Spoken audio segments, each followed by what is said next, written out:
The emphasis is not on practicing something. The emphasis is just on choosing to be, and that's it.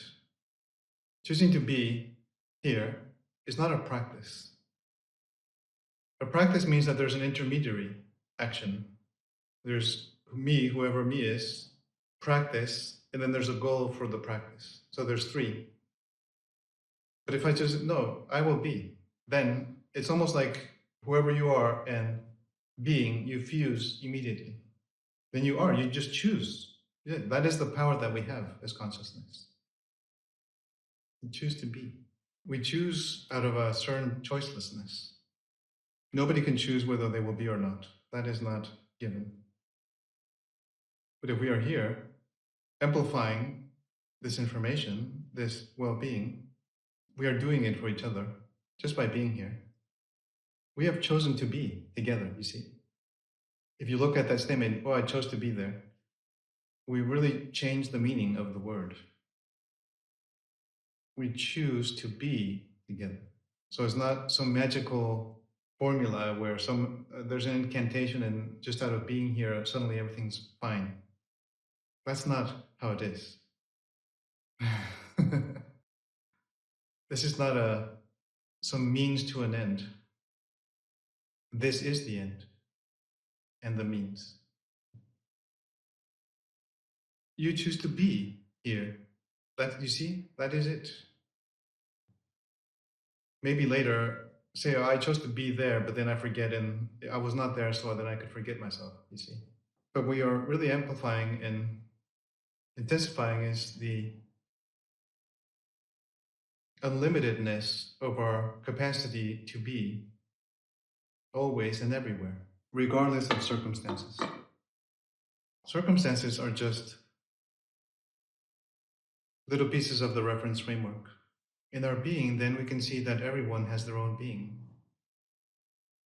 The bird, the bee, the ant, the plant. Then there is a mutual respect, to allow to be, because our beingness is a spaciousness. It's not an object. In that beingness, it goes beyond the object of the perception of the being.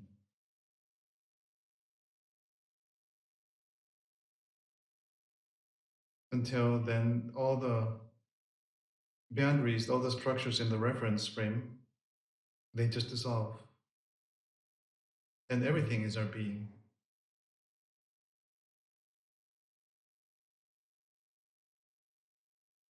The glasses on the table, the cup of tea, the slippers over there. Everything is within this being. Everything is it is the final word of reality. Just how it is right now. Because it's final, it means that it's totally peaceful. There's no opposition. Yeah, if it is final, there isn't even the possibility of fixing or doing or changing anything.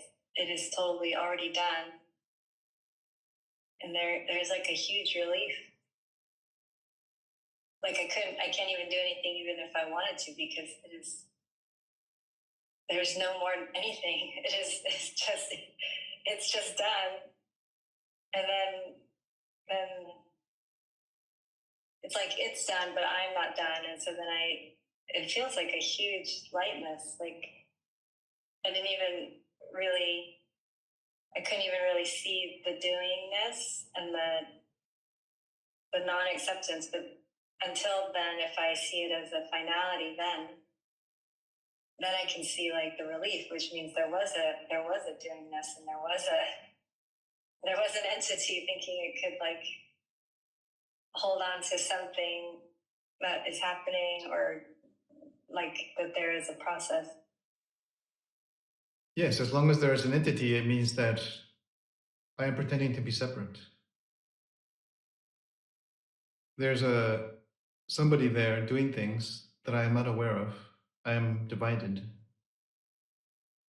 But in the finality of this very moment right now, if I have allowed all partiality to dissolve, the reference framework collapses.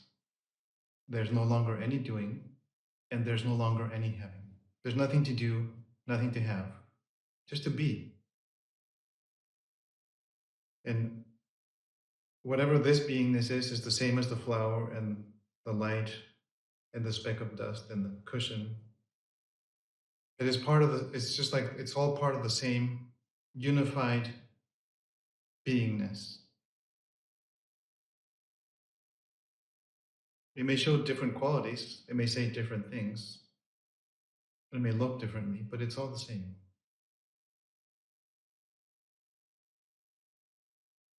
How can an entirety that is whole, and that has no parts, find any fault with itself?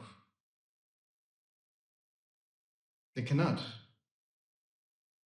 To find fault would mean that I am divided, I'm not whole. There's some fragment that has a different opinion, or is different, or is separate. If I take the perspective of the fragment, then I will suffer. That is the very basic nature of suffering. Oh, I'm separate, I'm not safe anymore. Oh. And then if I really go with it as consciousness, I can multiply anything, magnify anything into existence. And then it will become real. So that's the foundation of the reference framework, and all the carrying on, all the murder, all the crime, all the suffering, it all becomes very real. All the angst, the depression, the hatred. Yes, I as consciousness make it real. But that's out of my freedom. It's the freedom to be engaged in that way, to attend to that, to give it energy, to make it real. There's a limitless potentiality in consciousness. When that finds our particular animal beingness, it has a speck of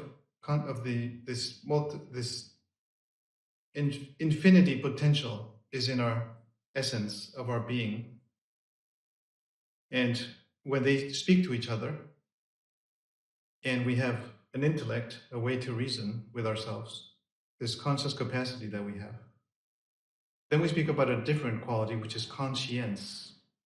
To be with the knowledge that I am conscious. That is what conscience is.